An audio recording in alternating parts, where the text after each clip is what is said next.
This video is going to discuss how to form and evaluate organic resonance structures. If you want to know where I'm getting this is covered in Chapter 1-9 in your Wade textbook.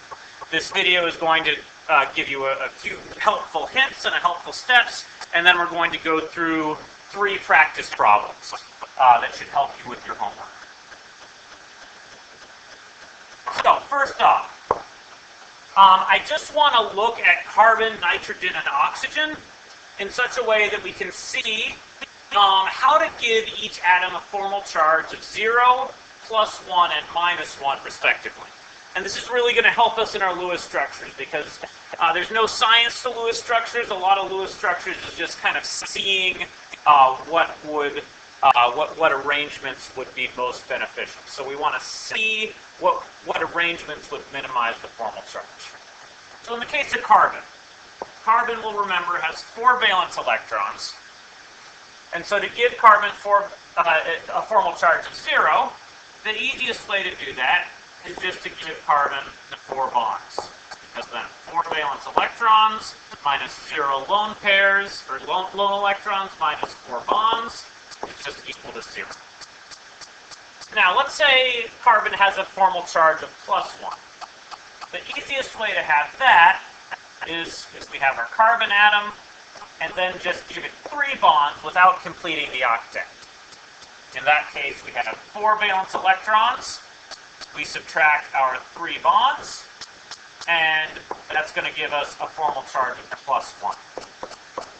Now, this has a special name. This formation is called a carbocation, because it's a positively charged carbon atom. And if that's one word, I just hyphenated it and put it in space. Now, let's say we give carbon a formal charge of -1. Doesn't happen very often, but sometimes it happens. We're going to put 2 lone electrons on the carbon and give it 3 bonds. So that way we have 4 valence electrons minus 2 lone electrons minus 3 bonds is equal to -1. So we call this a carb anion because it's got a negative charge. Now let's look at nitrogen. So to give nitrogen a formal charge of 0, the easiest way of doing that is if we give it 2 lone electrons and 3 bonds, because then we have 5 minus the 2 lone electrons minus the 3 bonds equals to 0. We're going to give nitrogen a formal charge of +1. We give it 4 bonds. We have 5 minus no lone electrons minus 4 bonds is equal to +1. That's what you see in ammonium, for instance.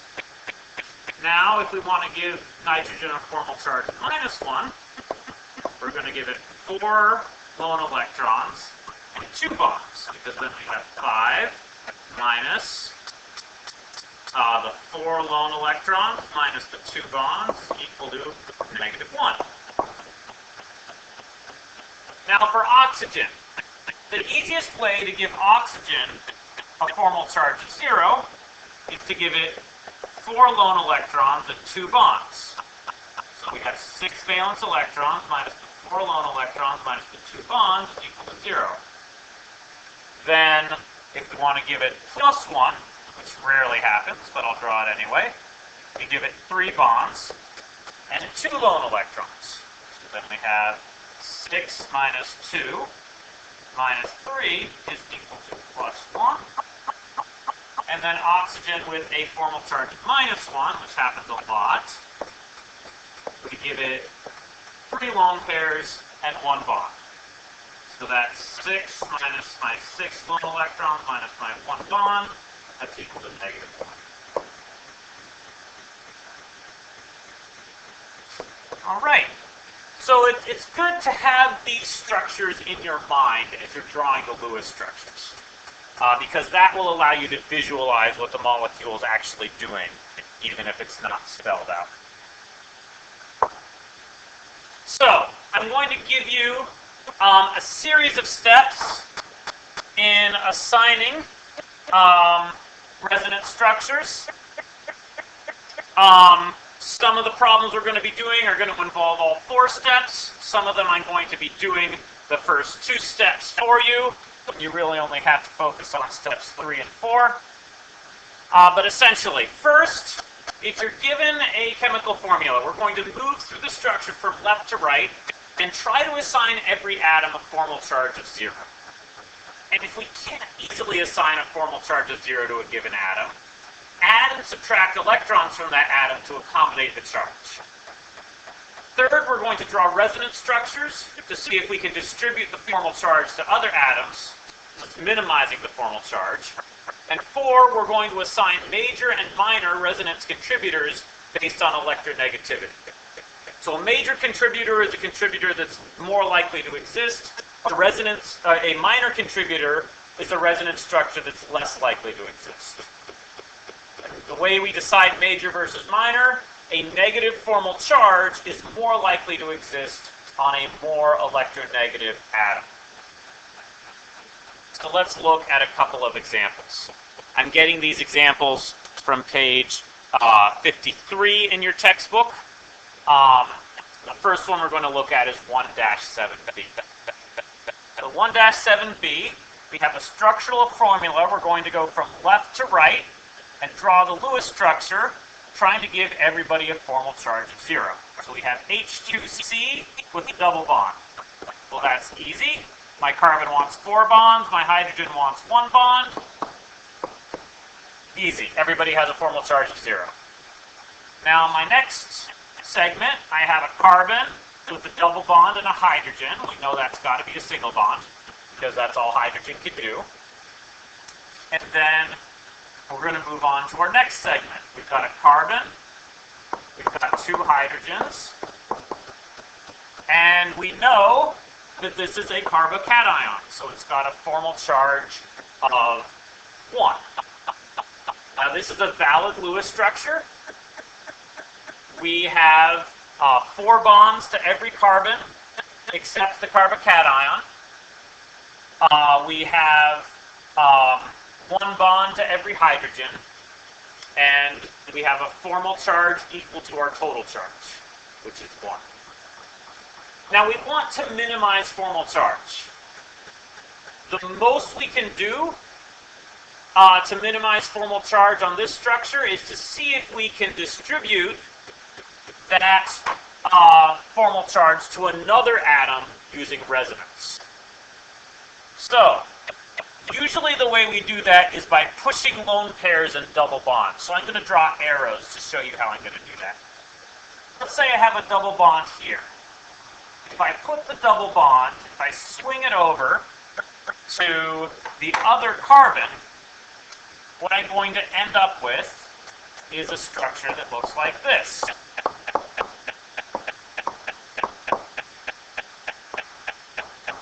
My double bond now exists on my right carbon, and the formal charge exists on the left carbon. All right, now both of these are valid resonance structures for this molecule. If you'll see what I do, I put the formal charge on the other carbon. That's going to allow this molecule to be a bit more stable. Now, because both are carbon atoms, both of these structures are equally likely.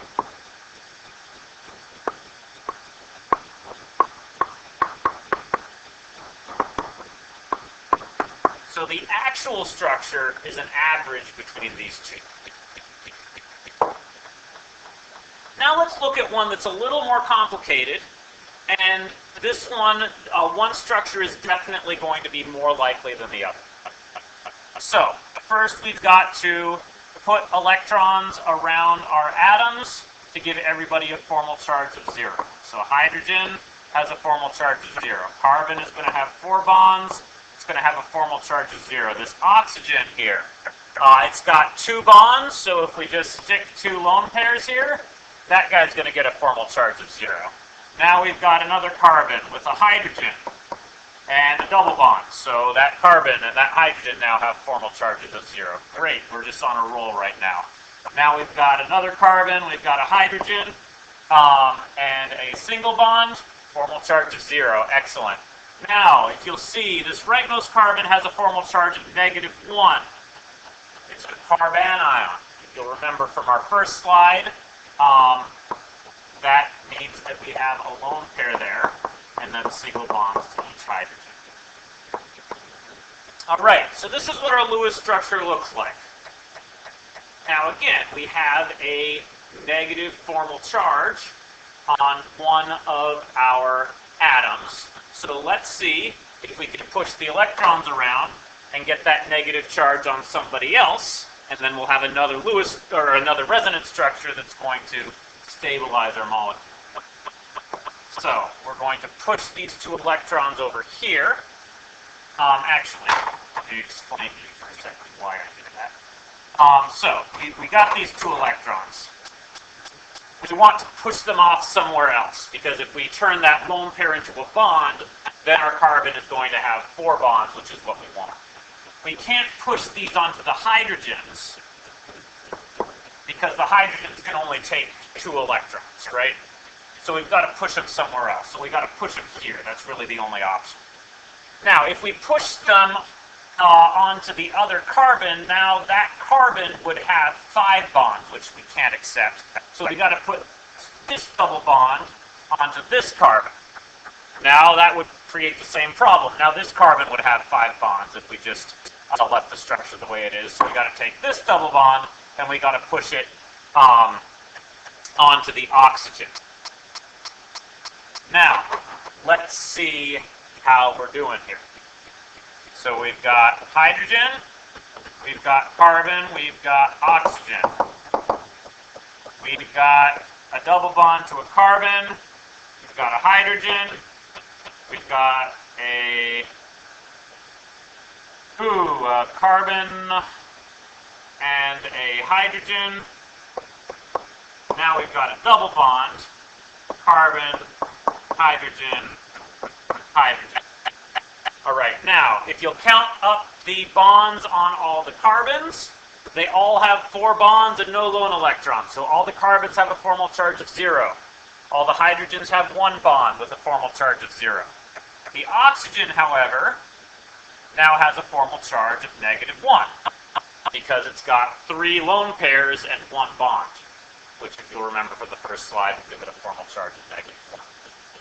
So we have 2 resonance structures here. Both are valid. Both do not break the octet rule. Both give me a formal charge of -1 on one of the atoms. So the total charges add up to the same number in both cases. But one of these is more likely than the other. Remember, negative formal charges are more likely to exist on more electronegative atoms. So in this case, the negative formal charge exists on the oxygen on the bottom and on the carbon on the top. Since oxygen is more electronegative than carbon, the second Lewis structure is more likely to occur. We call it a major contributor. This first Lewis structure is less likely to occur. We call it a minor contributor. Okay? So the major contributor is this one, the minor contributor is the top one. So in that case, our actual structure is an average of these 2 structures, but the major structure is more likely. It's more of the second one than the first one. So let's just look at one final example where we don't actually know where the formal charge goes. So here we have H2C, OCH3, and there's a positive charge somewhere. So we're going to have a positive formal charge somewhere. So we'll start from the left. We will try to give everybody a formal charge of 0.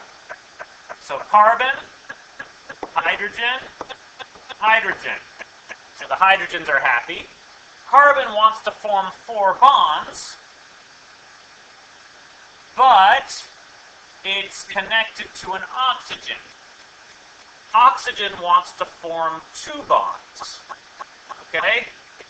So maybe we could do that, but then my carbon already has 4 bonds and we'd be breaking the octet rule. So we can't do that. We can't give that a double bond. So the only option is to then give the oxygen a single bond, and if oxygen wants to form 2 bonds, we're going to connect the oxygen up to that carbon. All right, now, remember what I said. I said if you can't make somebody happy, if you can't give somebody a formal charge of 0, we're going to assume that the formal charge exists on that species. So if we can see here, this carbon is going to have my formal charge of positive 1 because I've only drawn 3 bonds. I've drawn 2 bonds to the oxygen. I'm going to make him happy. And then I have my carbon. I'm going to draw 3 hydrogens on my carbon. Okay? So now everybody has a formal charge of 0 except my carbon, which has my +1, and my total charge of the ions +1, so I had to do that anyway. Now let's see if I can resonance stabilize this. Well, my oxygen has some extra electrons. Maybe these electrons can swing over and help my carbon out and get rid of his formal charge. So now my carbon looks like this, with a double bond to my oxygen, and then my other CH3 remains intact. So now it's my oxygen that has the positive formal charge because it's got 3 bonds and 2 electrons. Now, I've made 2 resonance structures. Both are valid, but since oxygen is more electronegative than carbon, oxygen wants more electrons, which means the positive charge is more likely to exist on the carbon. So this is going to be my major contributor up above, whereas my minor contributor is going to be down below. All right. I hope these give you a head start on your homework. Certainly email me if you need any help. I'll see you next class.